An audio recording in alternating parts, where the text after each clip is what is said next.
Here is one of a series of talks by spiritual leader Lola McDowell Lee, spanning 2 decades from the early 70s through the 90s. Lola was a Zen Roshi, whose Rinzai lineage included Dr. Henry Platov and renowned Zen master Shigetsu Sasaki. Lola was a religious scholar as well as an ordained Christian minister.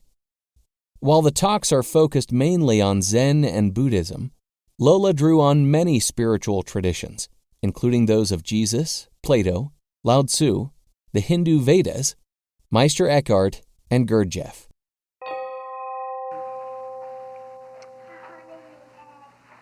So we're continuing with the Dhammapada, and of course you will all remember from last week what the word is about and what the whole thing is about. You didn't hear it. Well, Dhamma is a Pali word for Dharma, and Pada means foot or path. So the way to go to the Dharma is about making it very brief instead of an hour. So we continue reading from it. Mistaking the false for the true and the true for the false, you overlook the heart and fill yourself with desire. See the false as false, the true as true. Look into your heart and follow your nature. An unreflecting mind is a poor roof. Passion, like the rain, floods the house, but if the roof is strong, there is shelter. Whoever follows impure thoughts suffers in this world and the next. In both worlds he suffers, and how greatly when he sees the wrong he has done. But whoever follows the law is joyful here and joyful there. In both worlds he rejoices, and how greatly when he sees the good he has done. For great is the harvest in this world, and greater still in the next. However many holy words you read, however many you speak, what good will they do if you do not act upon them? Lazy cowherd, counting others' cows, having none of his own, what good is parroting of holy texts if a man will not get up and gather holiness? Words do not matter.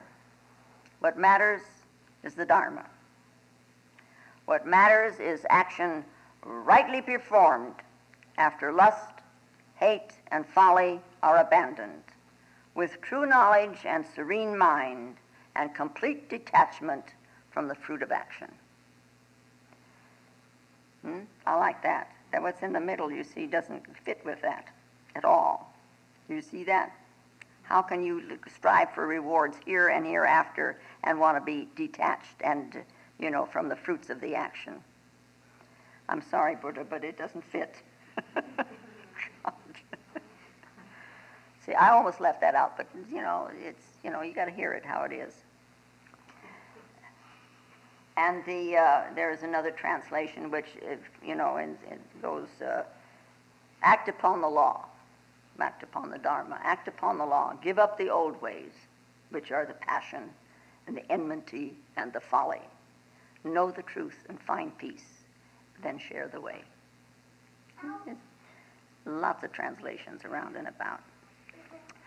Now, we are apt to say, truth is. It just is. And ontologically speaking, truth.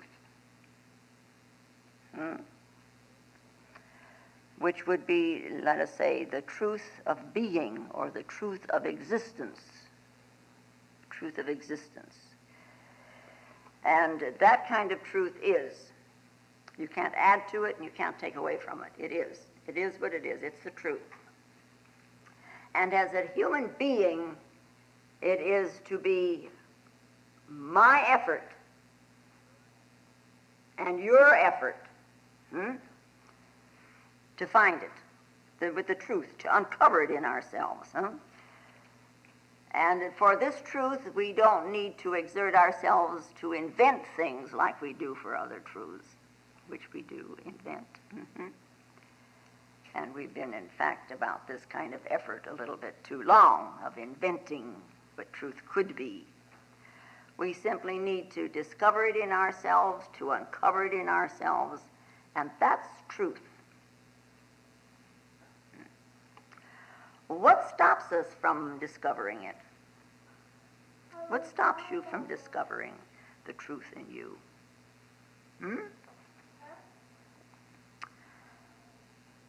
Well, we can look to our backgrounds. What we have been taught in religious fields. We were taught, basically, by and large, all of us, maybe not all of you, but most of us. Basically, we went to Sunday school. And we heard these stories for children. They were myths. And they were told by people who didn't know they were myths. They took them to be the truth. You know. And not only did they not know they were myths, at least where I went to Sunday school, they didn't know they were telling me myths. And not only when I was a little kid, but when I was 12, when I was 16, they were still telling me the same thing. And they don't know that it is myth, build upon myth, build upon myth, build upon myth. Such as we could take, for example, the Virgin Mary. This story has been traced back to Isis, so that Isis is Mary, and then traced back even before that. Some of these tales have come along all through, like 15,000 years. They've come along. A lot of similar things. It's in the Old Testament, the Jewish people are looking for Yahweh, and they have this personal God.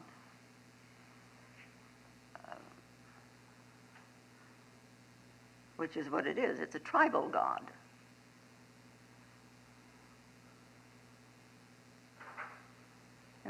We live with these myths. We should understand, that this is what we have been living with, and it's not the truth. Not the truth that we're looking for, or at least that I'm putting this on you, but the truth that you're looking for. You want the truth what is.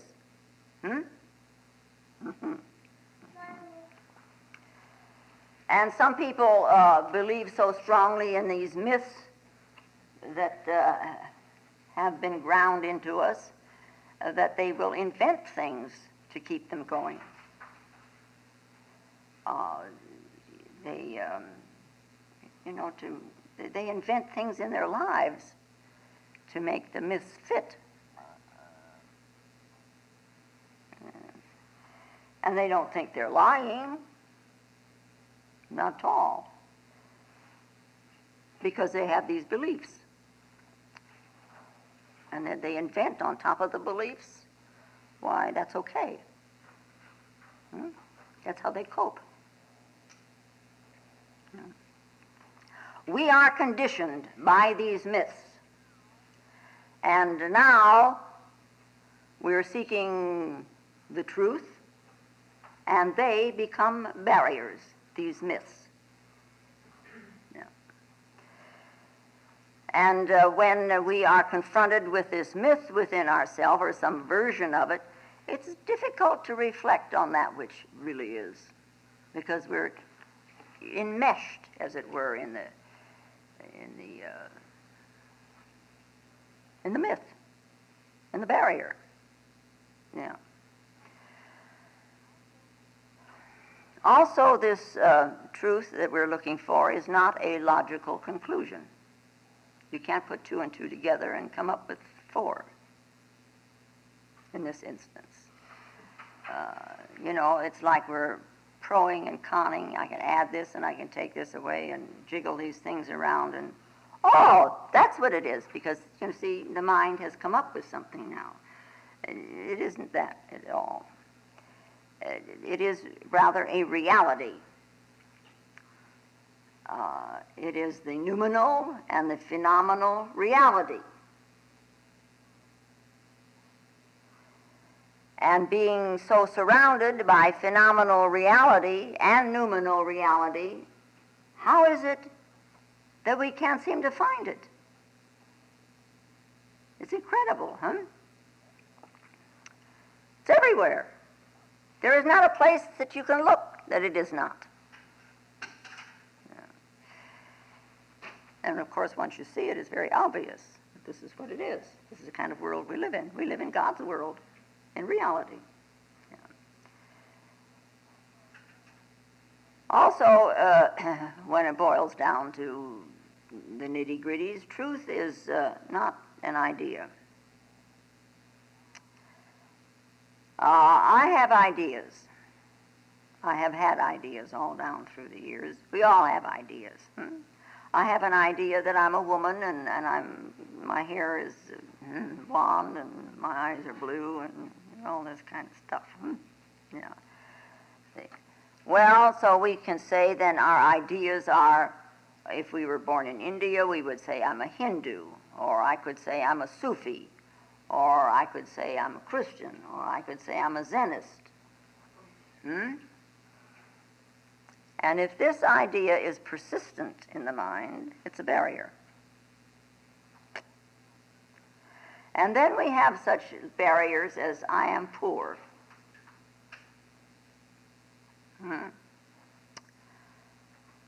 Which means being poor, I can get through the gate faster than if I had money.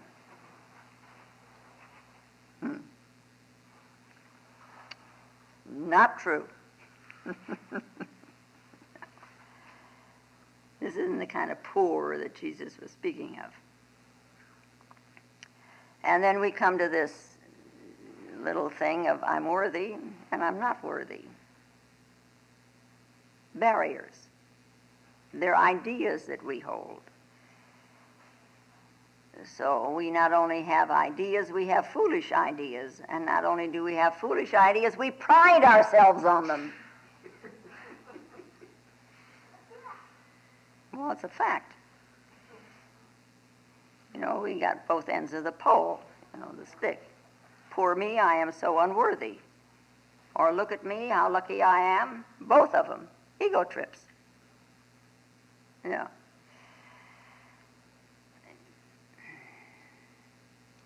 And then, holding to these ideas, we come, I don't really know the truth. But I have a great many ideas about it, you see. And already we've got another barrier. I mean, either you're going to know it or you don't know it. This kind of truth is not, I have a great many ideas about it. So just drop the whole cotton-picking mess, And if you do, you just drop it all. There you are confronting the truth. You're just facing this truth itself. Yeah. Or is this what you are fearful will happen?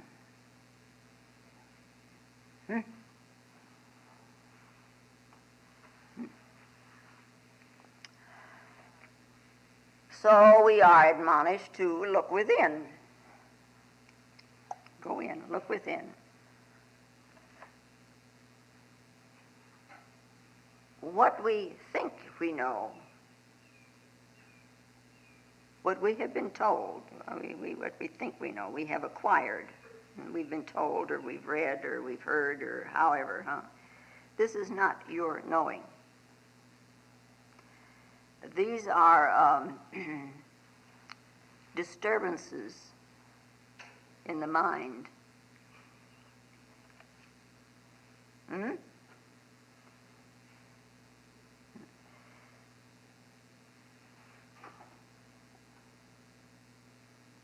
If it's not yours, it's not authentic. If you have not witnessed the truth or the reality or whatever. If you haven't witnessed it, then what you're spouting is not authentic. The truth must be perceived, seen. You look at it. Just to look at it, huh? And for you to see it directly, booms, the truth. The vastness of this world. It's so immeasurable, and it is so tiny. To perceive it, directly as it is, so that it is the truth you are seeing, takes a lot of effort on your part. Your payment for this truth is your effort. And there is nothing in this world that's for free. You pays your money and you takes your choice, always, huh? There is nothing in this world that doesn't require some kind of effort. And you can go up and down the ladder, The birds work. Look at them work. All day long. They're out gathering food, and they pick up little pieces of straw and grass, and they build their little nest, and they feed their young. And, they almost starve themselves trying to feed their young. They're busy, busy, busy, busy. And all the time they're singing, and they're joyful. They're living. But they're paying. See? Animals the same. Foxes dig holes and have their young. Then they got to run around and gather food for them and protect them. See, this is the world over. Whatever you want, be it a roof over your head, or food for your stomach, or food for your emotions, which is coping or with a relationship, that's food for the emotions. You can starve, emotionally. And then we have food for the mind. You read, you listen to television, and what are you feeding your mind? And then as human beings, we need food for the spirit, so that it can become manifest. So that we have then our meditation, which is our effort, and it's our discipline. It's our payment. Food, so the spirit can live in us. Now, wherever we were born, whether it was in Europe or Japan, I've written Shu, speaking of Japan, China, United States, all of this is accidental. Wherever you're born, it's an accident. Remember that. You get hooked into some things. We do not like to acknowledge that it's to no purpose. No. What we believe as a religion from childhood on is also accidental. Because that wherever we're born, that's the religion we're taught in. And from this accident, we must extract ourselves.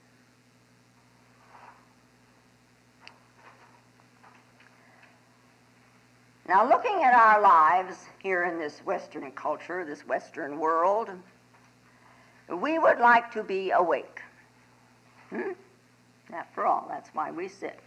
We want to know this thing. We want to know the Dharma, and we want to know the truth, and we want to know the Buddha, and we want to know what really is a Sangha, and so on and so forth, right? Sure.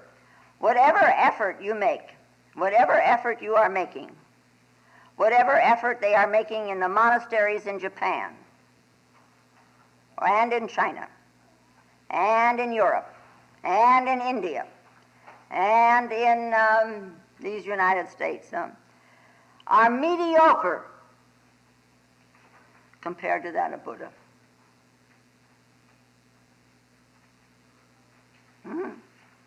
You know, when he discovered these 4 gates, he told his attendant to get his horse, and he rode out to the edge of the forest and gave the horse to the attendant and told him to go back. And there was a cemetery there, and there's some executed convicts were there ready to be buried. And he took their clothes and gave his clothes to his attendant and told him to give them to poor people and sent him back, and he went on ahead. Now, in India at that time, convicts wore saffron-colored robes. And this is how come the Buddhist monks wear saffron-colored robes. Because the Buddha stole them there from these dead people out of their graves way back when. And with his sword he cut off his hair, and he vowed that the robe, the clothes that he had on, and he was going to get a bowl, that was all that he would own. And he would eat only such food as was given him. And of course, we've got to realize that at that time in India, the holy ones were given food by the people, devout people, who hoped that this way they would attain some merit, you know, by feeding one who was holy. You know, so anyway, think of the courage this man had. I mean, he's a prince, lived in a palace, had everything. And now he comes to this. Yeah. And wandering through the forest, he came to these teachers, and he studied with the best that he could find, matching them in their austerities and going even further with his mortifications, as they call it. And then discovering, because he would sit and he would have these experiences, and he, you know, this light would shine in him. You know, he always said, you know, be a lamp unto yourself. This light would shine in him. And he found that these teachers he was with hadn't reached the goal that he had. So he'd move on to some other teachers. And finally, after about 6 years, he went off on his own because he couldn't find anybody else. And he wandered around through the forest, and he punished his body, you know, thinking that maybe these teachers that didn't know as much as he did, you know, hadn't been severe enough with the body. You know, they hadn't been austere enough. You know. So he starved himself to break identification with the body. And he, at that time, became so emaciated that he came to this little stream and he couldn't get across. And he was so skinny that if he went like that, and he could feel his spine through his stomach. You know. And at that time, he had these 5 followers. And they followed him because of his intense austerities. Oh, they thought this was wonderful, this is the way to do it. You know, people over there, they sleep on nails and all that kind of stuff. This is the way to do it, you know. And then not being able to get across this little stream, he realized he didn't have any strength. You know. And he realized also in thinking the thing through that he was not thinking things through, that he was no longer meditating well. It had been a long time since he had had this light, you know, shining. He couldn't sustain the concentration, you know. And so he ate. This woman came down to the stream and fed him. She came down to wash her clothes or something, get water for the baby, and she had a new little baby. And so she fed him. And these 5 followers were aghast. You know, they followed him because he was doing this, you know, all these austerities. And here he changed around, and so they left him, and he was alone. So with this woman feeding him, why, he regained his strength. And then he found this very tranquil spot under a fig tree. And he covered it all nice with fresh grass. And he folded his legs under him. And drawing himself very straight, he took a very solemn vow that come what may, let my body rot and let my bones turn to ashes. I will not get up from here until I have found the way beyond death and decay. You see, what we do is mediocre. Yeah. Now, when he sat down, the moon was rising. It was really a beautiful, tranquil night. And he was filled with this determination, and he had all this peace within him that he had now the strength once more to do it.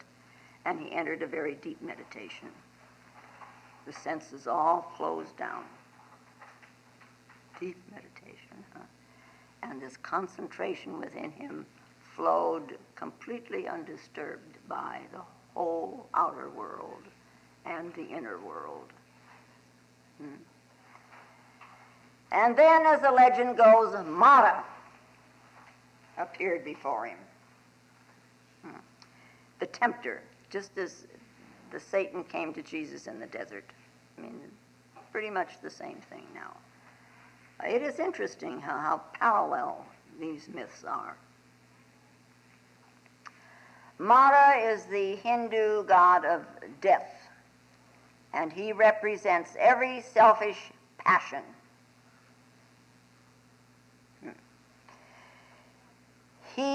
They call him the striker, because he attacks without warning, as you well know. And as you also well know, he never plays by our rules. He has his own, and as far as he's concerned, any kind of entrapment is fair. Fair game. Yep. Rules, after all, these are our ideas. So Mara sent first these beautiful daughters that he had, these dancing women that cavorted around the Buddha as he sat there, and he was unmoved. He just simply deepened the meditation. And then Mara came at him with his army. Lust, cowardice, doubt, hypocrisy, desire for fame, desire for honor. And like a mountain, the Buddha sat there, plunging into consciousness. So finally, Mara appeared in person and challenged him. Who had given him the right to escape this realm? This realm of death and decay. Who had given him the right to do this? And the Buddha didn't argue with him. He simply, this is a place where he placed his palm on the earth, and the earth itself gave witness, And it was like a cry, the sound of the witnessing of the birds and the animals, all of nature responding, crying.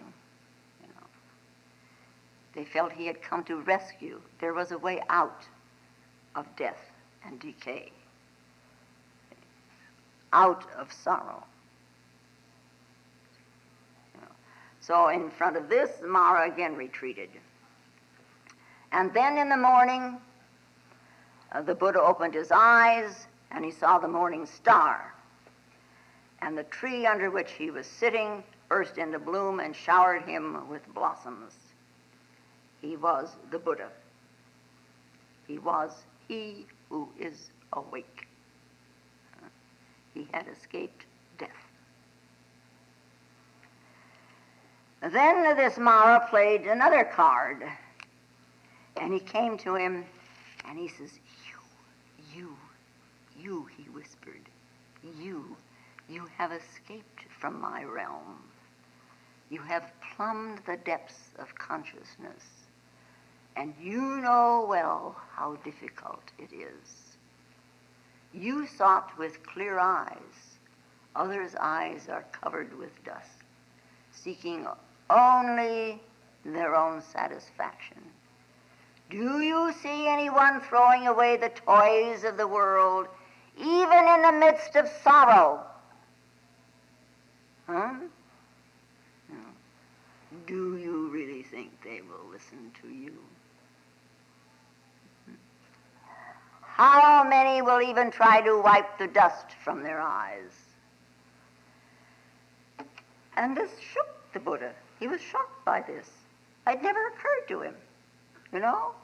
He hadn't thought about it before. You know, if he's looking, naturally everybody else is looking. Naturally everybody else is looking. Like I said to Henry once, you know, it would be nice if you said this and this and this along this line while you're talking to the group. There are some of those who are seeking. Well, yes, of course, isn't everybody? You know?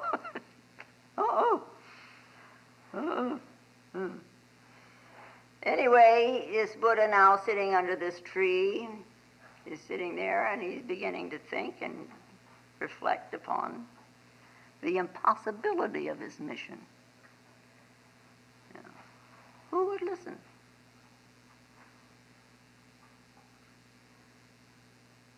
Listen. And then not only not listening, who would even act upon his words that love begets love? Guided by their own passions, how many would be willing to make the effort to base their lives on this truth that love begets love? Huh? And he sat there weeks.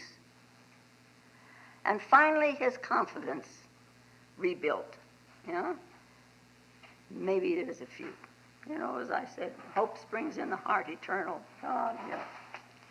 Terrible. Certainly everyone desires an end to suffering and sorrow. Even if they don't want to be wakened, why, they at least want to get out of their suffering. Sure. To those who will listen, I will teach the Dharma. And for those who act upon it, the Dharma itself will set them free.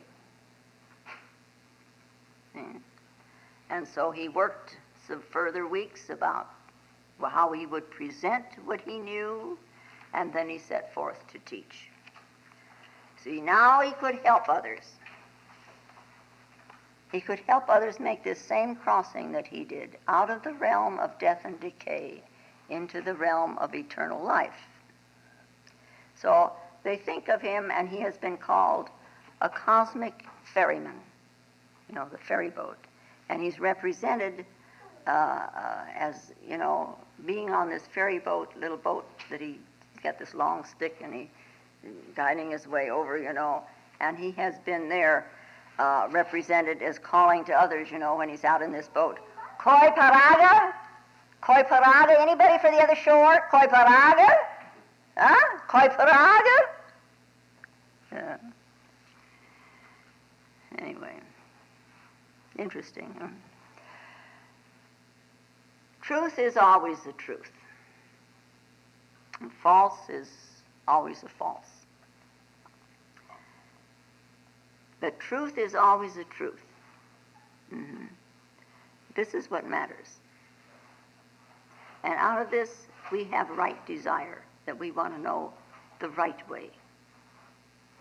And the wanting to know the right way, we can finally have a right action. See, out of this, then he built his noble eightfold path. So, mistaking the false for the true and the true for the false, we overlook the heart and we fill ourselves with desire.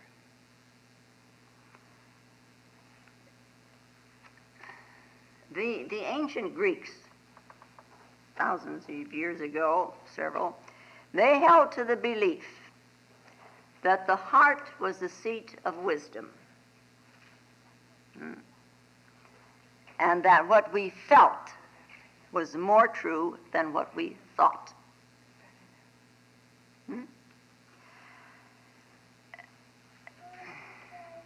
course, the heart feeling, this is more of an intuition type of thing, not instinctual so much as intuitive. What we feel intuitive, our hearts. But then we could also view it from a purely physical point of view, the heart. It beats and it beats and it beats. It beats all the time, all the time. Day and night it beats. And it is always pulsating in this present. It is always now as far as the heart is concerned. Always. In the head, it's never now. In the heart, always now. In the head, we got memories of the past and we got future desires. Heart doesn't have any desires. It doesn't have any memories. It doesn't know anything about what you've been taught. Your intuition doesn't, or even your heart beating doesn't know all this stuff that we've been taught. And the intuition knows nothing of tradition, nothing. The heart just beats now, now, always. So that, there is an old exercise that when you're perplexed and you're not coping well, just listen to the beat of your heart and get in tune with it, and you'll be okay. You'll just be okay. Remember it next time you get angry. Go back to your heart. Just watch it beat. Yeah.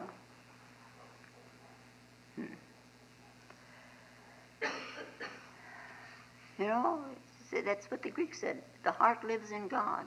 It's always now. Where you live? In the head, In the heart? In the head?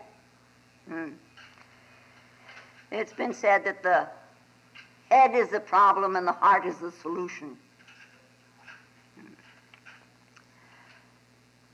And then that we look at the true and see it as false, or that the false appears to be true because we have become false to ourselves, to this heart. We no longer try to pick up the intuition and let it work. To know the truth is truth. That's waking up, coming home. Coming home. Now the Buddha doesn't say, follow the scriptures. He doesn't say, follow me. He's not training you to create a certain type of character to present to the world. What you're doing is working to be rid of all types so that you can be you. So instead of trying to make you over in a particular way to present your good manners and your good looks and your to the world, he takes it away and gives you in its place courage. He's always giving you encouragement to follow your own nature. Be true to yourself. Be true to yourself. Be strong enough to listen to your own heart. Be true to your nature. And what he means is be true to the Dharma. Follow the Dharma. The Dharma is your nature. Just as water flows downhill and fire rises. There's a certain nature in you. And when all the conditionings are dropped, suddenly there's your nature. And that's the Dharma. And to become this real self, or as sometimes we call it the no self, or the true self, or the true identity, this is the inexhaustible law. Man is a potential God. Ye are not God, but ye are gods. Now, a person might say that our nature is consciousness. Well, what does that tell you? Nothing. Huh? I tell you your nature is consciousness? No. What does consciousness do? How does it act? What does it think? Does it follow certain precepts? Does it go after the 10 Commandments? Does it tell you to go to church every Sunday? Is this consciousness? Is this what it does? What about this consciousness? Come on, you're conscious. You're sitting there and you're very conscious. Well, almost. But anyway, you're conscious after a fashion. What about this consciousness? What about it? How does it act? Does it tell you what to do? Are you always telling it? You know, it's like we're living in a cage. In our conditioning, you know, it's a cage around us. And even if circumstances changed, which our circumstances have changed from time to time, you know, they do have, you know, if you look back over your lives, they have changed. But we keep right on with the characteristics that we picked up in these first few years, and we just keep repeating them. They may not even fit the circumstances anymore, but we keep right on trying to put all of our past conditioning into the present situation. And no wonder the shoe doesn't fit. We're trying to cope with something that we're doing. You know, at the very beginning, when the context of the situation whereby we developed these characteristics, maybe they were meaningful at the time. But that situation certainly disappeared a long time ago. See? But we're just repeating the same thoughts and the same desires and the same fears and the same hopes and the same beliefs, etc., und so weiter. Did we find out what it was in Spanish? I looked it up and they don't have such a thing. They got on and on, but I can't remember what that is. And then there's such a thing in the French. It's probably etc. again. Yeah, that's what it is. Maybe I better learn Greek. They must have a word for it. So anyway, now basically, by and large, we react to situations so that we're putting our conditioning into the thing, you know. We don't respond. We react. You know. A man of consciousness responds. You know, there comes about this certain spontaneity. He is reflecting what confronts him. He's not trying to get his conditioning crowded into the situation. Reaction is quite a different action, you know, than response. In a response, you know, you are the action. That's responding. Reaction is, oh my God, I'm going to put this in here. You're filling it up. As opposed to the reaction, the response being you. Yeah. And I mentioned this before earlier, this go within, going within, turn within. And people come to me with the question, you know, what do you mean by in? How do you go in? What's in?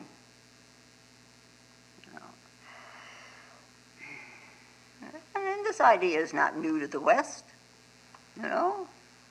The religions, the so-called new religions that have come over, you know, from the East, you know, they're not saying something so foreign by saying go within. Jesus said it, you know, the kingdom of heaven is within you, you know. Why stand ye gazing? Go within. That's what he meant. Go within, huh? We only seem to go out. You know. Our eyes reach out there, looking, searching. The ears reach out there, listening for sound. The body wants to touch, you know. And the world comes from out there, so we're going out to meet it all the time. What is it then that goes in? What goes within? See? It sounds strange to some people. You know? Go in. Go home. You know? Home. In. And Kierkegaard said, you know, at one point that religion means inwardness. Inwardness. So turn around, you know. Mind has been going out. Turn it around and go in. Yeah. You know, somewhere, once upon a time I read this article, at Ford, when he made his first cars, they had no reverse gear.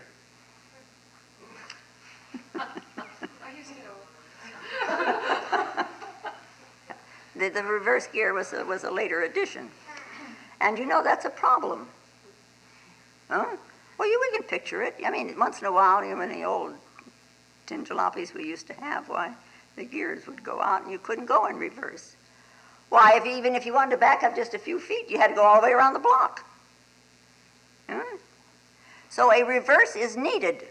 Now and then, a reverse is needed. And we have it. It's built in. Who has ever asked the question about going out? Nobody. Nobody. Huh? It's just plain natural. You go out. Nobody here has ever asked me, how do you go out? Huh? No. So I'll tell you something, going in is just as natural. We've just forgotten how, because we've layered ourselves with all this sense data. So when we think, it's out. Thinking is out. Non-thinking is in. Without a thought, you try it sometime. Without any thought, you can't go out. Does that say something for your meditation? Huh? Yeah. Without a desire, you can't go out. See? Sitting silently, doing nothing. Where will you be? See? So go in. You simply stop going out. That's all. Going in simply means stop going. Just stop going. Isn't that simple? Yeah.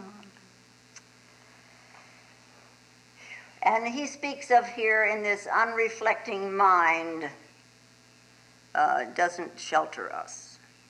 And he is not thinking, or he doesn't mean a mind that is proing and conning.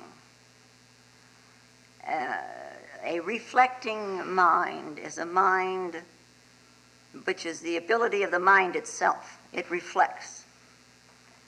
This is the mirror mind. And a mirror mind is a reflecting mind. And an unreflecting mind is a mind that hasn't realized that it does reflect. So an unreflecting mind is not a good protection from the rains. Okay.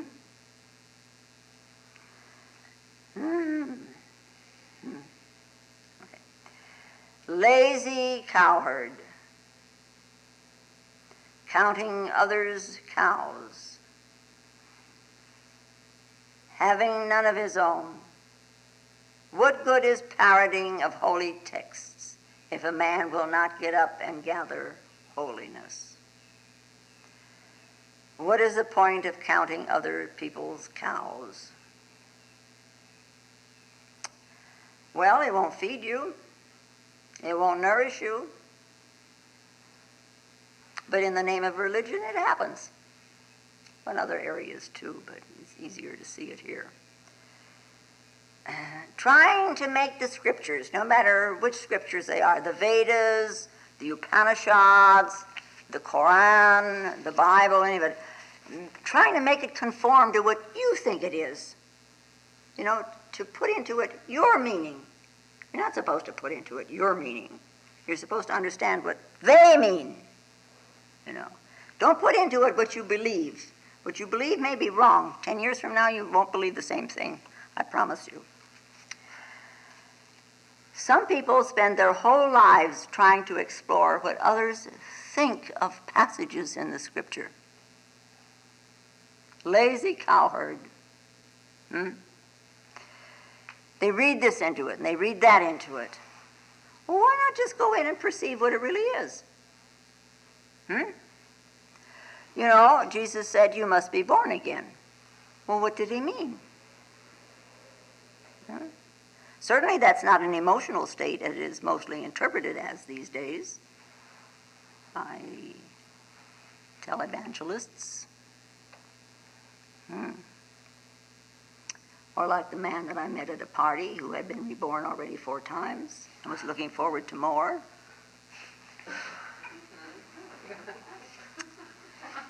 Neato, huh? Now, and he also said, foxes have their holes and birds have their nests, but the Son of Man hath nowhere to lay his head. What did he mean? Now, not your interpretation. You find out the truth, because that is a really good koan. The foxes have their holes and the birds have their nests, but the Son of Man hath nowhere to lay his head. What's he talking about? And in the Gospel of St. Thomas, we find when you make the two as one, and the above is the below, and when you make eyes in the place of an eye, and a hand in the place of a hand, and a foot in the place of a foot, and an image in the place of an image. What does he mean? What's he talking about? Very perplexing. And his disciples said to him, 24 prophets spoke in Israel, and they all spoke about thee. Because you know, in the Old Testament, there's always this, that the Messiah is going to come. And so there were 24 prophets, and they all spoke about thee. They're saying to him. And he said that you have dismissed the living one who is before you, and you have spoken about the dead.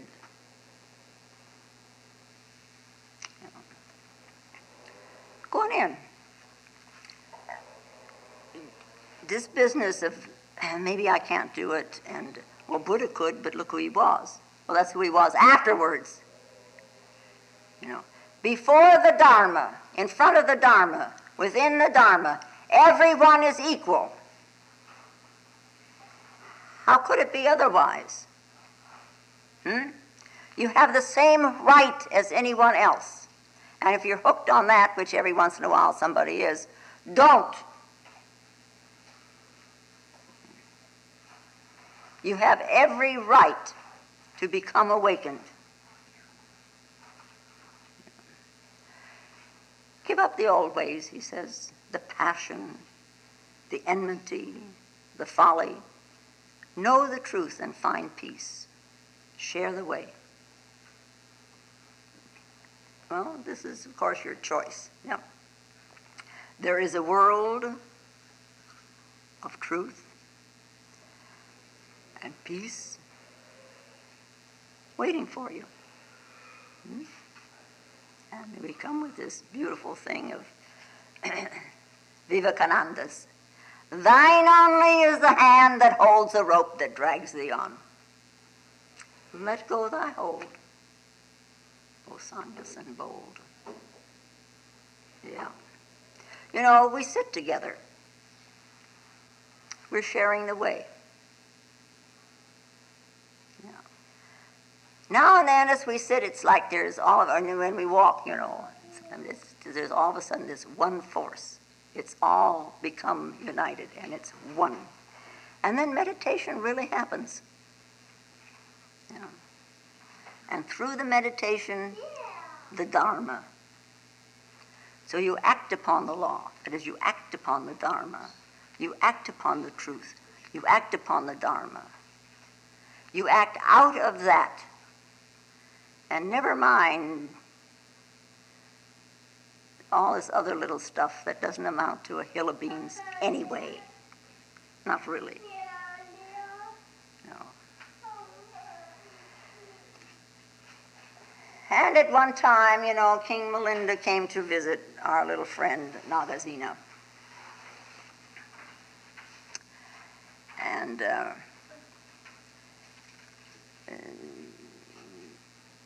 King Melinda asked to be taught. So somewhere down there's several books, the 2 or 3 volumes about Nagasena and King Melinda. But King Melinda at one point asked Nagasena, "Have you, respected Nagasena, seen the Buddha?"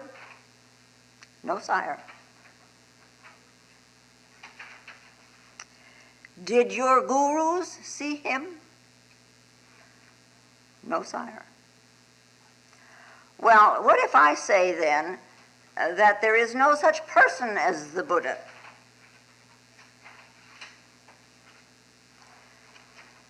"Sire," says Nagasena, "have you ever seen the Himalayan river Uha?"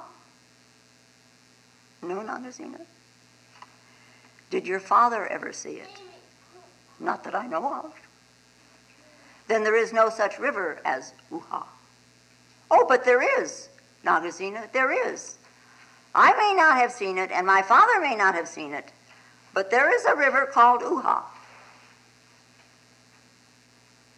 "So, sire, I may not have seen him, and my gurus may not have seen him, but Buddha is." "Good, holy Nagasena," says King Melinda, "but is he greater than all? Is he really greater than all?" "Yes, sire." "But you have not seen him, Nagasena. How do you know that he is greater than all?" "Let me explain," says Nagasena. "Could those who have not seen the great ocean declare it to be powerful, deep, and immeasurable, and the fullness thereof unaffected, though the 5 great rivers flow into it all the time?" "Well, yes, they could." "So could I, sire. I have seen great disciples who have attained nirvana declare that the Buddha is greater than all." "But where is the Buddha? Here or there?" "Neither here nor there, sire." "What do you mean, Nagasena?" "Supposing, sire, the flames of a great fire are extinguished, where do they go? Here or there? Where?"